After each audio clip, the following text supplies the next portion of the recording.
ครับทุกคนผมน้องอานะครับผมวันนี้เราจะมาบินเครื่องบินลำนี้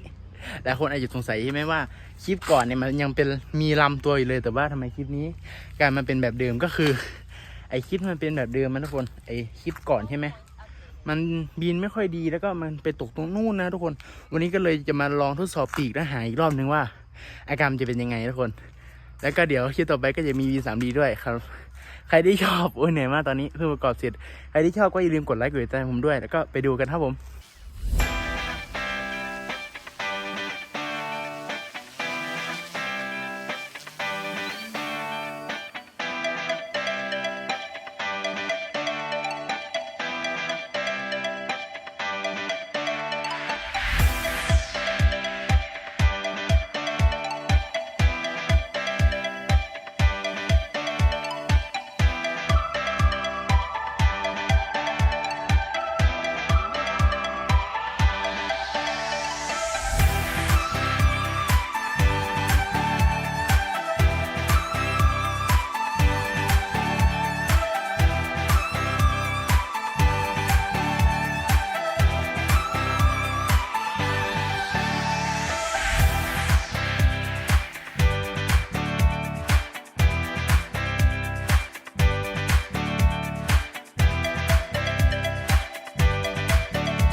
โอเคครับทุกคนก็เรียบร้อยไปแล้วนะสำหรับเครื่องบินลำนี้นะครับผมก็บินนิ่งมากแต่ว่า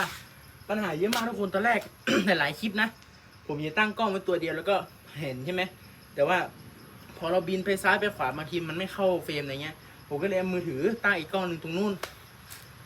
สรุปเมมเต็มทุกคนโอ้โหคือตอนนี้ผมใช้ iPad ถ่ายนะคือผม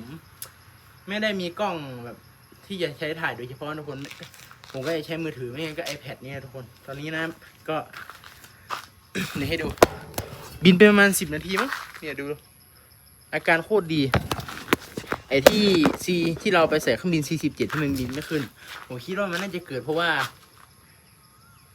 หลักๆเลยนะผมว่ามันน่าจะเกิดเพราะว่าอะไรนะลำตัวหางน่าจะไม่ค่อยแข็งแรงนะทุกคนนั่นแหละทุกคนก็สำหรับคลิปนี้ก็ขอบคุณทุกคนมากที่ติดตามจนจบนะครับผมสำหรับใครชอบก็อย่าลืมกดไลค์กดติดตามผมด้วยใครอยากให้ทำคลิป